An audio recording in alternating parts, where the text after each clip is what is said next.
Donc, on va parler un peu de physiologie. Donc, avant de commencer, on va parler de l'hémodynamique du sujet sain. La vascularisation hépatique, un petit rappel pour vous dire que il y a des afférences et des efférences vers le foie. Donc, efférence, c'est ce qui part du foie vers la circulation systémique, donc via la veine centrolobulaire, veine sus-hépatique, veine cave inférieure. Les afférences, c'est ce qui arrive au foie. Donc, c'est via la veine porte en grande majorité, donc dans 75% du flux porte, et l'artère hépatique dans 25%. Donc, il y a une division anatomique aussi qui a été proposée, donc en divisant le foie en deux parties. Donc, la partie gauche, foie gauche qui est constitué du segment 2, 3 et 4, et le foie droit qui est constitué du segment 5, 6, 7 et 8. Donc, le système porte, pour le rappeler, donc le système porte est composé de trois veines, donc la veine splénique, la veine mésentérique inférieure et la veine mésentérique supérieure. Donc, ces trois veines vont se rejoindre pour former le système porte, pour former le tronc porte, et le flux sanguin est de type hépatopète. Donc, le sang vient de la périphérie pour rentrer au niveau du foie. D'accord? Et quand ça part du foie, ça devient hépatophuge. Et quand il y a un obstacle sur n'importe quel niveau de ce système porte, le flux devient hépatophuge. Donc, c'est du foie vers la périphérie. Donc, un élément important qu'il faut comprendre parfaitement et connaître, c'est le lobule hépatique et ses composantes, qui est composé de plusieurs espaces portes. Donc, c'est l'unité fonctionnelle de ce foie en fin de compte. Donc, tout lobule hépatique est constitué de plusieurs unités fonctionnelles qui sont définies par les trois canaux, le canal biliaire, la veine porte et l'artère hépatique, qui forment un triangle appelé espace porte. Cet espace porte communique avec la veine centrolobulaire.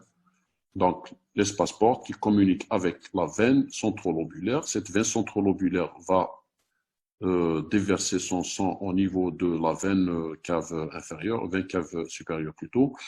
Et ce système, c'est-à-dire ce flux sanguin, en passant le parenchyme hépatique, se fait via des sinusoïdes. Ces sinusoïdes sont délimités par des hépatocytes reposant sur une membrane. Donc, en fin de compte, ces sinusoïdes ne sont pas en des parois, disons, virtuelles. Donc, elles sont constituées par ces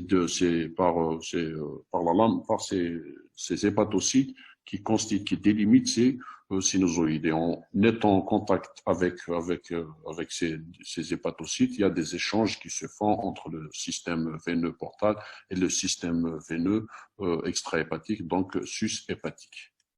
Donc, un peu plus grand, donc on va se rendre compte que chaque lobule hépatique va être constitué de la veine hépatique, l'artère hépatique et du canal biliaire. Donc, ces trois éléments anatomiques vont déverser leur contenu vers la veine sus-hépatique, donc la veine centrolobulaire. Cette veine centrolobulaire va rejoindre la veine sus-hépatique et plus loin, la veine cave inférieure.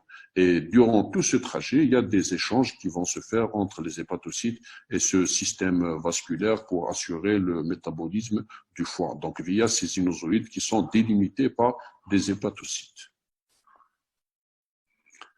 Donc, toujours en parlant de ce système porte, donc tout ça, ce système de sinusoïdes, ce système de traversée du parenchyme hépatique va entraîner une augmentation de cette pression. Donc, il y a une résistance qui existe même naturellement. Il y a une différence de pression entre l'étage sous-hépatique, qui est généralement, sa pression est de 5 à 8 mm de mercure, qui est beaucoup plus importante que l'étage sus-hépatique qui est de 1 à 2 mm de mercure. Cette différence, quand elle augmente, quand elle dépasse un certain seuil, va définir cette hypertension portale. Le débit hépatique est en moyenne de 1,5 litres par minute, ce qui témoigne de débit et flux important sanguin qui passe via ce foie. Donc, tout problème de ce foie va engendrer un bouleversement complet de la circulation systémique vasculaire.